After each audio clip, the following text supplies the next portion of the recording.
Funding for this program is provided by Annenberg CPD to advance excellent teaching. Catedrais em escala gigantesca. Torres que predominavam sobre a paisagem medieval. Oportunidades novas, mercados novos. Enquanto os centros urbanos recuperavam uma importância perdida havia séculos, elas desafiavam a própria ordem feudal. Cidades e catedrais. Neste episódio de A Tradição Ocidental.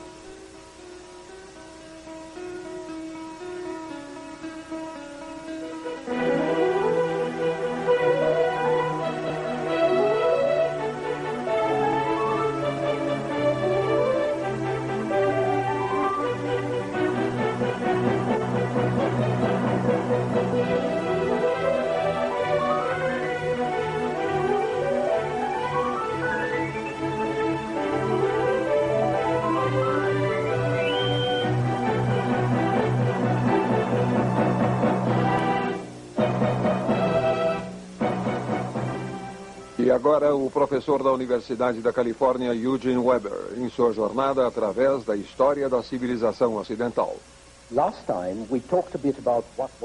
Na última vez, conversamos um pouco sobre o que havia de negativo na Idade Média, pelo menos para o europeu médio. Era uma época de medo e desconforto no melhor dos casos, morte dolorosa no pior. Desnutrição e doença eram endêmicas. A superstição abundava e, ainda assim, a dura realidade da vida cotidiana não pôde extinguir um impulso artístico extraordinário. Esse mundo grosseiro, essas mentes desajeitadas, produziram criações que ainda inspiram a todos, muitos séculos depois.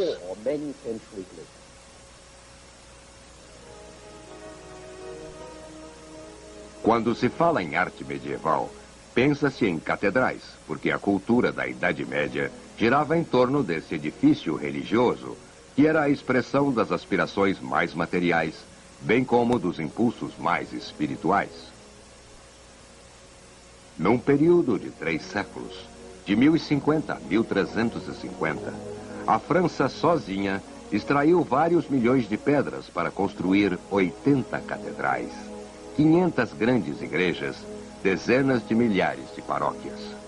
Os franceses escavaram e carregaram mais pedras nesses 3 séculos do que o Antigo Egito em qualquer período de sua história, mesmo que a própria Grande Pirâmide tenha um volume de 2,5 milhões de metros cúbicos.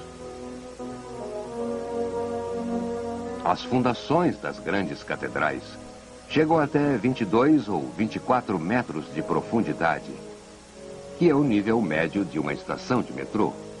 E em certos casos, estas fundações formam a massa de pedra tão grande quanto a da construção visível acima do solo. Nos anos 1400, havia uma igreja para cada 200 homens, mulheres e crianças na cristandade, e a superfície coberta por prédios religiosos ocupava uma grande área de cada cidade. Aqui está a Catedral de Norwich. Em lugares como Norwich, Lincoln, York, que tinham 20 mil habitantes no total, havia 140 igrejas. Poderia ter havido mais e maiores igrejas se isso não significasse demolir uma ou 2 igrejas vizinhas e também construir novos alojamentos para abrigar as pessoas cujas casas haviam sido derrubadas, o que tendia a funcionar como um freio para essa mania de construção. Ainda assim, a Catedral de Amiens, que cobria cerca de 8.500 metros quadrados, permitia que toda a população da cidade, cerca de 10 mil habitantes, atendesse ao mesmo culto.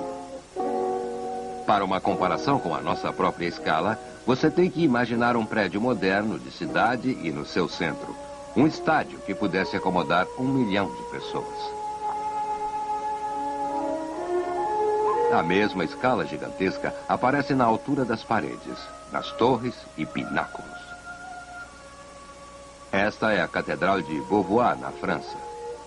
Você poderia construir um prédio de 14 andares dentro do altar-mor sem alcançar o telhado, que tem cerca de 151 metros de altura. No século XII, os homens de Chartres construíram um pináculo de 232 metros de altura. Graças a Deus, ninguém construiu um prédio de 30 andares lá para igualar-se a ela. E ninguém construiu um arranha-céu de 44 andares em Estrasburgo que pudesse se comparar à sua catedral, com um pináculo de 146 metros de altura. Aqui estava uma forma poderosa de autoexpressão e que dominava boa parte da vida, se elevando sobre cidades populosas, amplas e visíveis a quilômetros e quilômetros, de modo que ainda hoje você vê a torre da catedral quando ainda está a meia hora de Chartres.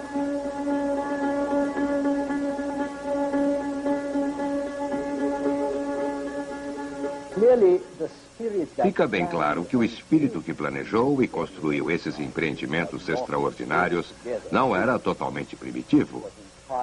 Isso foi inspirado por uma fé religiosa, por uma reverência religiosa que estava determinada a construir templos ao Deus cristão mais esplêndidos que um pagão jamais teria concebido. O estilo e a escala talvez tivessem sido afetados pelo que acontecia na Síria ou na Espanha, na arquitetura árabe, sobre a qual os mercadores e peregrinos contavam ao voltarem de suas viagens. Mas isso também foi inspirado pelo feroz patriotismo e orgulho local e uma emoção muito moderna, a competitividade. Toda a abadia, comunidade e cidade queria uma igreja melhor, maior, mais brilhante que a dos outros. Seria a marca mais chamativa de sua devoção e também de seus meios e sucessos. Todos que podiam pagar traziam arquitetos e pedreiros que poderiam construir o Empire State Building do cristianismo.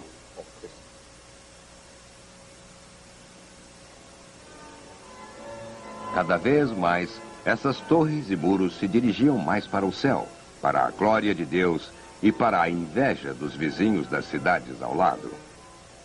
Cada vez mais elas ruíam para serem de novo reconstruídas. Cidade competia contra cidade e abadia contra abadia. Em 1163, a Notre-Dame de Paris tinha o telhado ou nave maior de todas, com 50 metros. Em 1194, Chartres construiu uma de até 53 metros. Em 1212, Reims alcançou 208 metros. E 9 anos depois, Amiens superou isso com 220 metros. Finalmente, em 1225, Beauvais ganhou de todas com 249 metros.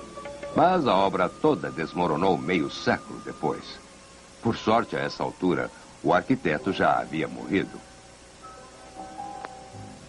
Mas pensem no que os construtores de Pisa devem ter sentido quando ela inclinou, antes de saberem que ela se tornaria uma atração turística. Pensem na quantidade de trabalho e recursos que foram usados para estas estruturas. Os eruditos argumentaram que cidades como Beauvais, que eram muito prósperas no século XIII, acabaram por decair devido a esses empreendimentos descomunais.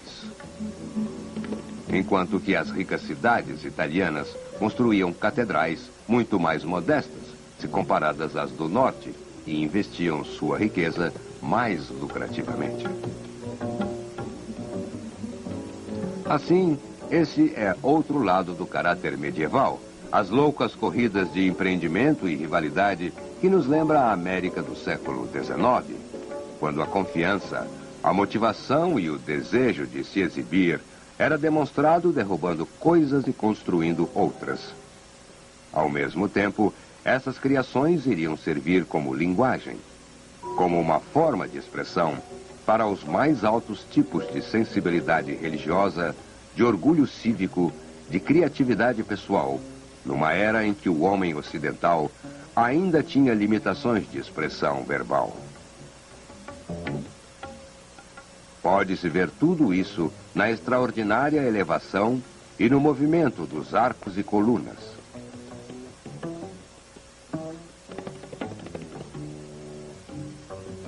Nas caricaturas grotescas que decoravam nichos e capitéis,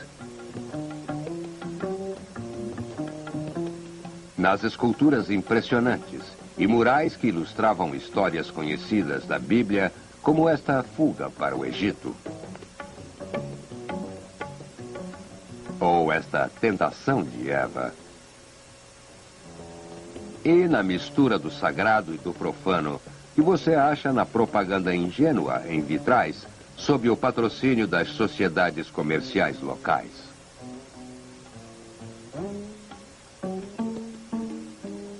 Podemos até ver a arte medieval como um refúgio de certos valores que não podiam achar expressão em lugar algum, a não ser nestes locais privilegiados. A moderação, o equilíbrio, que singularmente faltavam tanto nestes tempos, podem algumas vezes ser encontrados na arquitetura romântica, por exemplo. A exatidão, a precisão, a clareza que nem mesmo as leis nem os escritos atingiam nos tempos medievais, podem ser achados dominando as obras dos grandes mestres pedreiros, nos vastos arcos, domos e arcadas românticas.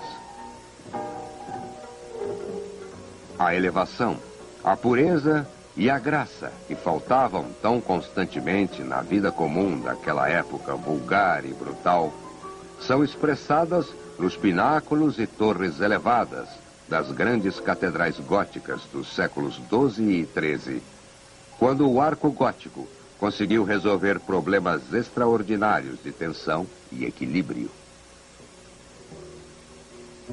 E ainda, como se erguiam as catedrais, não era nem de perto tão importante quanto onde elas se erguiam, nas cidades.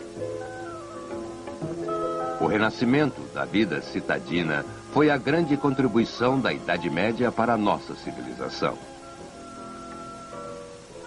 Quando você olha para uma paisagem de cidade medieval, vê uma catedral, mas também vê outras estruturas elevadas que competem com ela. As torres, que clãs nobres construíram para manter os feudos do velho sistema, como entre os Montecchios e Capuletos de Romeu e Julieta. Torres que transformavam muitos lugares em miniaturas de Manhattan. Significativamente, a maioria destas torres desapareceu. Em Florença, onde haviam 400, somente alguns tocos sobraram. Em Bolonha, onde havia perto de 200, somente 2 sobreviveram.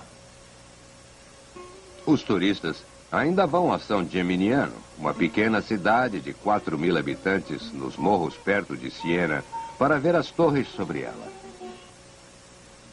Eram 70 e agora são 13. A maior torre de Siena pertencia à prefeitura. Isso é coerente, porque foram as prefeituras e os edifícios para trocas comerciais por toda a Europa que iriam suplantar as catedrais em importância, do mesmo modo que o mundo moderno iria vencer o feudalismo. Se a Primeira Guerra Mundial não o tivesse explodido, ainda se poderia ver o grande centro de roupas de Ypres, na Bélgica, com 693 metros de comprimento, maior que a maioria das catedrais e tão esplêndida quanto estas. O centro de roupas foi iniciado em 1200 pelo Conde de Flandre. Isso mostra duas coisas. Uma, que alguns senhores feudais sabiam onde estavam seus interesses. E 2, que os maiores lucros de agora em diante viriam menos de roubos e violência e mais do comércio. Especialmente no comércio têxtil, sobre o qual a prosperidade de muitas cidades se baseava, na Inglaterra, Flandres, Países Baixos e na França. O comércio na Idade Média significava troca. Trocar um produto ou bem por outro. E isso envolvia uma grande quantidade de viagens. No final do século XII e início do XIII, as feiras de Champagne, no nordeste da França, tornaram-se os principais espaços de troca da Europa, porque os condes de Champagne tiveram o bom senso de melhorar as estradas, construir centros de comércio, instalar juizados especiais para garantir os negócios e contratos feitos nas feiras e manter a paz, ao menos durante o período das feiras, 2 semanas, 6 vezes por ano. Havia muitas mercadorias, de vinhos a escravos, de temperos a arengue em conserva, que fizeram as fortunas dos portos marítimos do Báltico e da Holanda. Em Danzig, por exemplo, milho e madeira que desciam pelo rio Vístula a caminho da Inglaterra ou dos Países Baixos eram transferidos de barcaças para navios que atravessavam o mar. Em Lübeck, eram transferidos para transporte por terra, para irem até Hamburgo, no Elba, e depois de volta aos navios. Mas os maiores centros desenvolveram-se nas 2 extremidades da rota de comércio mais óbvia da Europa. Em Flandres, ao redor de Bruges, onde a lã inglesa era embarcada para o continente e transformada em tecido. E na Itália, como a localização central para o comércio mediterrâneo. Quando falamos do renascimento do comércio e das cidades, temos que manter um senso de proporção. Pelos padrões modernos, tudo era uma escala muito pequena. Não haveria uma cidade comparável a Constantinopla até o século XVIII. Bruges tinha uma população de cerca de 35 mil. Milão e Veneza, as 2 maiores cidades da Europa, tinham de 4 a 5 vezes esse número no máximo. Florença, que pode ter chegado a 100 mil em seu auge, antes da peste negra ter matado metade da população no século XIV, produzia 80 mil peças de tecido por ano. E isso é muito menos que o movimento de um único armazém de Manchester, na Inglaterra, em 1850. No século XV, todas as forjas de Satíria, na Áustria, que era o centro produtor de ferro da Europa da época, produzia algo em torno de 2.000 toneladas por ano. Uma usina siderúrgica hoje produz esse tanto em um único dia.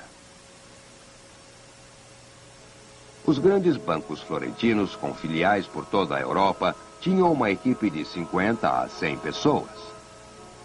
E os navios da época eram meros barquinhos. Em 1492, as 3 caravelas de Colombo juntas tinham a capacidade de 520 toneladas, menos de 1% da tonelagem do Queen Elizabeth II. E ainda assim, a atividade que tudo isso representava era de uma escala nova e vigorosa. E os homens que faziam as atividades eram a nova raça, com horizontes e ambições que lembravam os grandes dias do mundo antigo.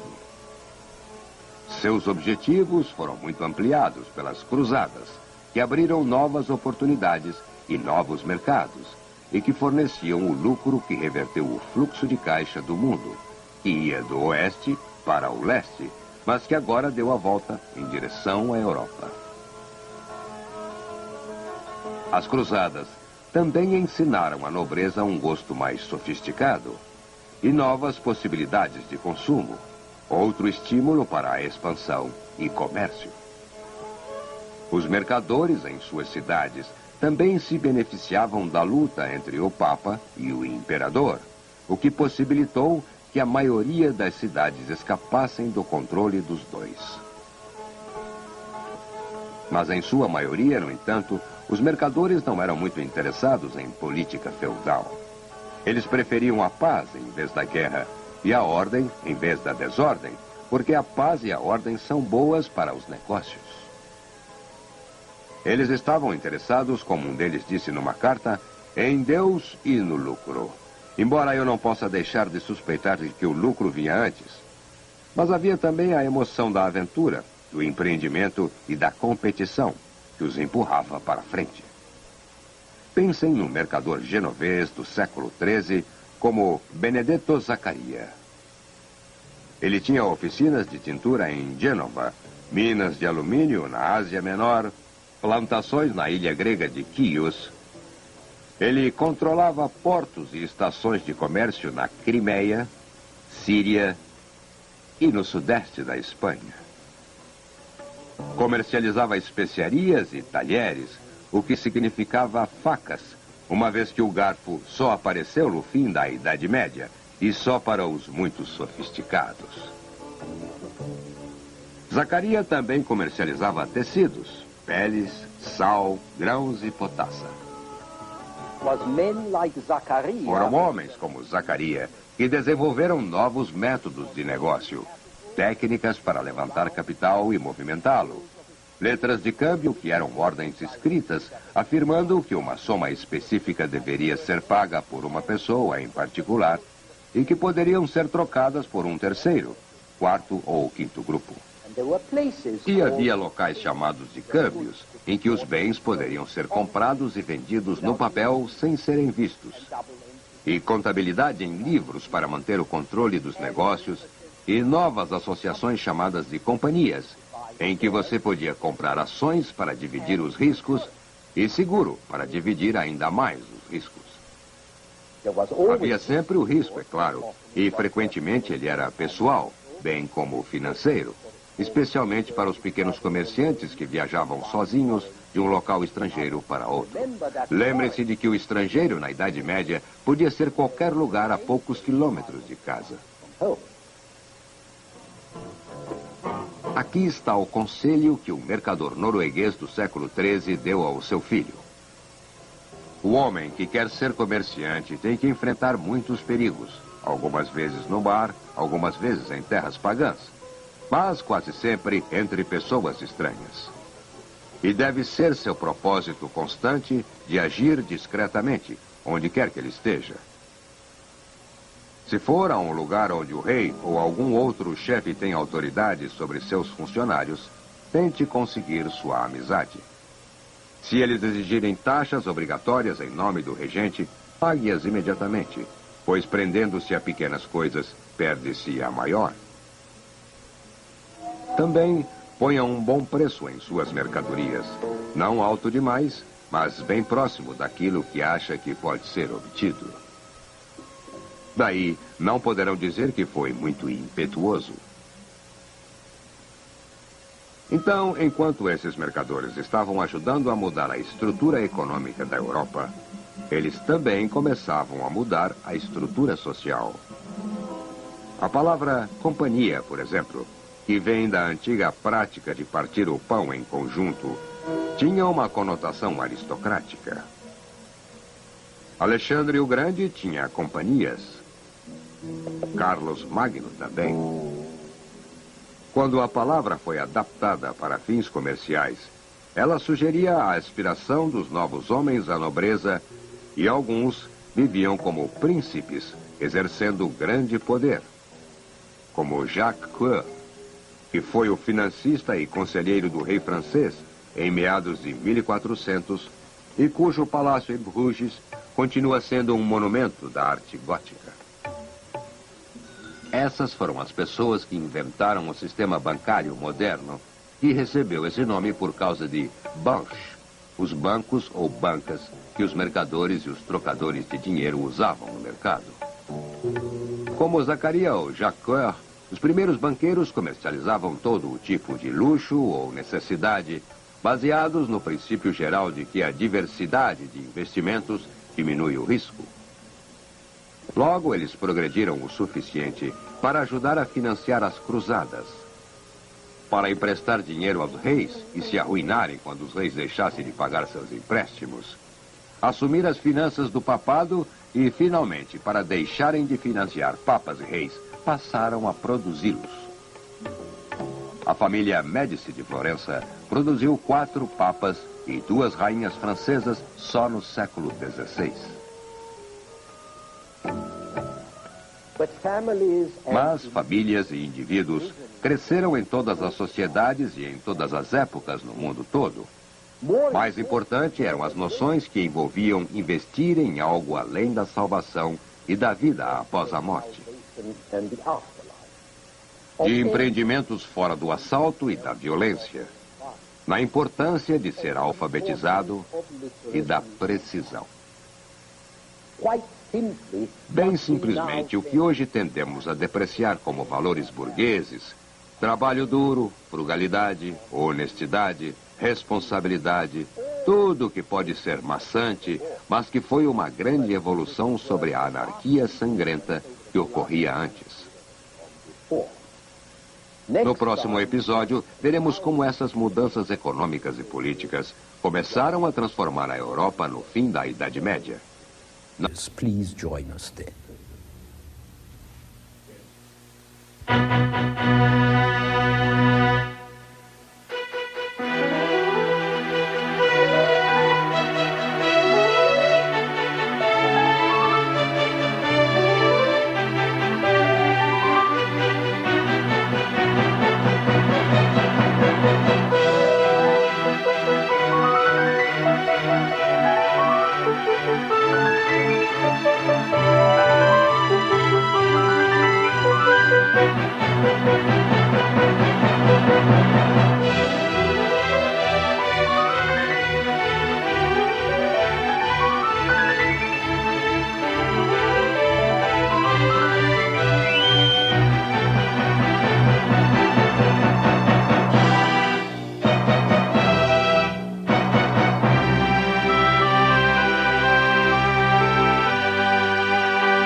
Funding for this program is provided by Annenberg CPB to advance excellent teaching.